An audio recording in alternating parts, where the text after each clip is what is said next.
आज Doubtnut app download करें। Doubtnut पर अपने सभी गणित, रसायन विज्ञान, भौतिक विज्ञान और जीव विज्ञान के डाउट्स का करो सफाया। बस प्रश्न की फोटो खींचो, एक ही प्रश्न को क्रॉप करो और तुरंत वीडियो सोल्यूशन पाओ। अभी डाउनलोड करें। दोस्तों, प्रश्न में हमको दिया गया है 3 संधारित्र जिनकी धारिताएं 10, 15 व 30 माइक्रोफैराड है, श्रेणी क्रम में जोड़े गए हैं तथा परिणामी समुच्चय 60 वोल्ट विभवांतर लगाया गया है। प्रत्येक संधारित्र पर हमको क्या गणना करनी है? आवेश, विभवांतर और संग्रहित ऊर्जा ज्ञात करनी है। तो प्रश्नानुसार मैंने परिपथ बना लिया है। परिपथ में मैंने जो विद्युत स्रोत लगाया है उसका विभवांतर क्या रखा है? 60 वोल्ट, जैसा कि प्रश्न में कहा गया था 60 वोल्ट। और 3 संधारित्र है जिनकी धारिताएं क्रमशः क्या है? प्रश्नानुसार 10, 15 और 30 माइक्रोफैराड रखा हुआ है। तीनों को मैंने कौन से क्रम में संयोजन में लगाया हुआ है?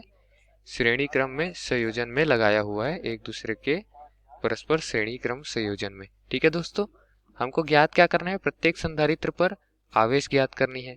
तो आवेश के लिए सूत्र क्या होता है? आवेश को हम दर्शाते हैं Q से।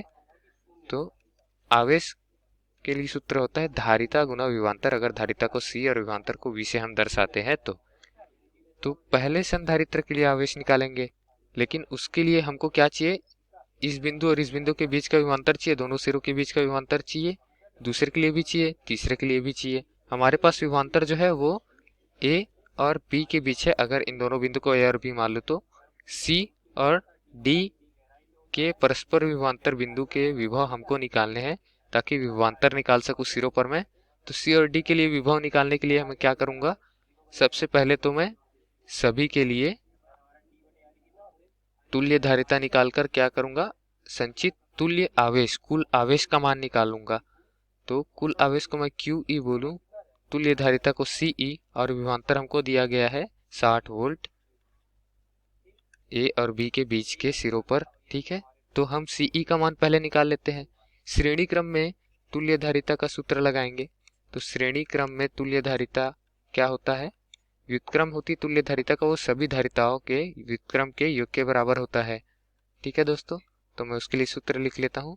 श्रेणी क्रम में तुल्य धारिता 1/CE जो होगा वो 1/C1 का मान क्या दिया है? 10 माइक्रोफैराड धन 1/C2 का मान क्या दिया है हमको प्रश्नानुसार? 15 माइक्रोफैराड धन 1/, अब C3 का मान दिया है 30 माइक्रोफैराड। मैं लिख देता हूँ नीचे। इन तीनों का योग होगा तो क्या होगा? ये 3 धन 2 धन 1 बटे में क्या रहेगा? 30। तो ये तो हो गया 1/CE का मान। तो CE का मान क्या होगा? इसको मैं पलट देता हूँ। 30/3 धन 2 क्या हो जाएगा? 5, 5 और 1 हो जाएगा 6। 30/6 बराबर 5। तो CE का मान क्या आया? तुल्य धारिता का मान 5 माइक्रोफैराड। अब इसमें संचित आवेश हम निकाल सकते हैं क्या?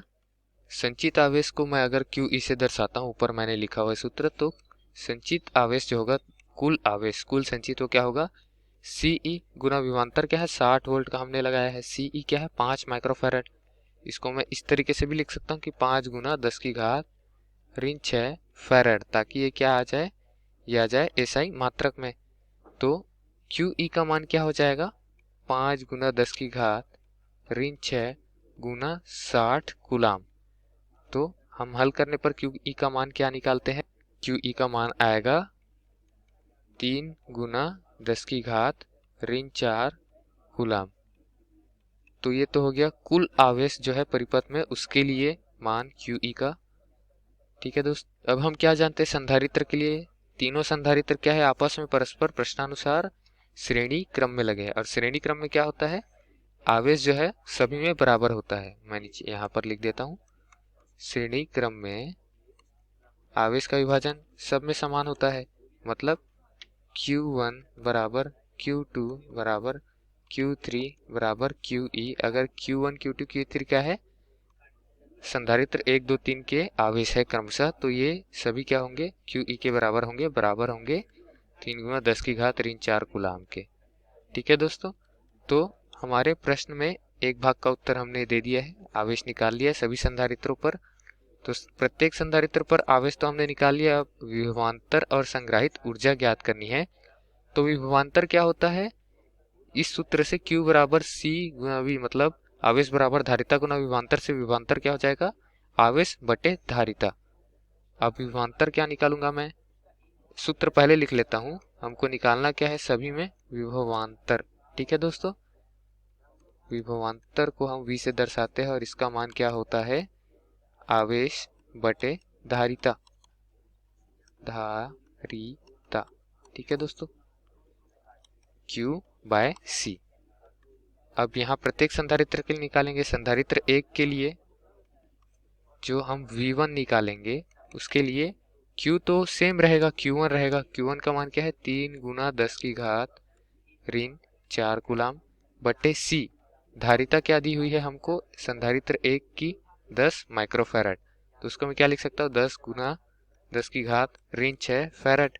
आगे इसको हल करें तो क्या आएगा दोस्तों, जो संधारित्र 1 है उसके सिरों पर विभवांतर जो होगा V1, उसका मान आएगा 30 वोल्ट। अब निकाल लेते हैं संधारित्र दूसरे के लिए। तो दूसरे संधारित्र के लिए विभव क्या होगा, V2 होगा, और यह होगा आवेश और धारिता के अनुपात में। तो आवेश क्या होगा, 3 गुना 10 की घात ऋण 4 जो समान है। धारिता क्या बदलेगी, 10 की जगह हो जाएगी 15 माइक्रोफैरड की, तो 15 गुना 10 की घात ऋण 6 लिखूंगा। और जो धारिता आएगी संधारित्र 2 के सिरों पर वो होगी 20 वोल्ट, 20 वोल्ट। अब हमको तीसरे संधारित्र के सिरों पर विभवांतर निकालना है, तो उसको मैं V3 लिख लूं अगर, तो V3 का मान क्या होगा, आवेश तो वही रहेगा 3 गुना 10 की घात ऋण 4 कूलाम, और जो धारिता रहेगी वो हमको दी हुई है 30 माइक्रोफैरड बराबर 30 गुना 10 की घात ऋण 6 फैरड हो जाएगी। तो इस पे जो आएगा हल करने के बाद वो होगा सिरों पर विभवांतर 10 वोल्ट का। तो ये हमारा उत्तर है दिए गए प्रश्न के लिए। हमने विभवांतर निकाल लिया है और निकाल लिया है धारिता। अब हमको और क्या पूछा गया है, संग्रहित ऊर्जा पूछा गया है। तो संग्रहित ऊर्जा क्या करेंगे, तीनों के लिए निकालेंगे। तो ऊर्जा का सूत्र क्या होता है, संचित जो ऊर्जा होती है उसका सूत्र होता है, उसको हम U से दर्शाते हैं। और इसके लिए सूत्र क्या होता है हमारे पास, U बराबर 1/2 धारिता गुना विभवांतर की घात 2। तो हम निकालेंगे पहले संधारित्र के लिए, हमको धारिता विभवांतर पता है। पहले संधारित्र के लिए U1 निकालेंगे, तो U1 का मान क्या आएगा, 1/2 गुना धारिता क्या है 10 माइक्रोफैरड, तो 10 गुना 10 की घात ऋण 6 फैरड लिख दूंगा। विभवांतर क्या दिया हमको, सिरों पर उसके 30 वोल्ट हमने ज्ञात किया यहाँ पर पहले के लिए, तो यहाँ लिख देंगे 30 की घात 2। ऊर्जा क्या आ जाएगी पहले संधारित्र के लिए, 4.5 गुना 10 की घात ऋण 3 जूल। तो ये हो गई ऊर्जा संधारित्र 1 में जो संचित है वो। अब दूसरे के लिए निकालेंगे, दूसरे के लिए ऊर्जा मैं U2 मान लेता हूँ। तो U2 का मान क्या होगा, 1/2 गुना उसके लिए धारिता क्या है 15 गुना 10 की घात ऋण 6 गुना, अब उस पे जो विभवांतर है सिरों पर वो हमने क्या निकाला है 20 वोल्ट, तो यहाँ लिख लेते हैं 20 की घात 2।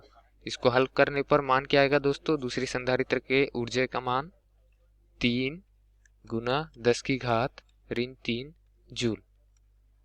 अब आगे तीसरे संधारित्र के लिए संचित ऊर्जा निकालेंगे, जिसका मान क्या होगा U3, और ये क्या होगा 1/2, उस पे धारिता क्या है 30 गुना 10 की घात ऋण 6 फैरड गुना विभवांतर क्या है सिरों पर 10 वोल्ट, तो उसकी घात 2 कर दूंगा। तो ऊर्जा कितनी आ जाएगी, ऊर्जा आएगी 1.5 गुना 10 की घात ऋण 3 जूल। तो हमने ऊर्जा तीनों संधारित्र के लिए निकाल लिया है, U1, U2, U3 का मान। ये हमारा अंतिम उत्तर है दोस्तों, धन्यवाद। कक्षा 6वीं से 12वीं से लेकर नीट, IIT, JEE वो एडवांस के लेवल तक 1 करोड़ से ज्यादा छात्रों का भरोसा। आज ही डाउनलोड करें डाउटनेट ऐप या व्हाट्सएप करें अपने सारे डाउट्स 8400 400 400 पर।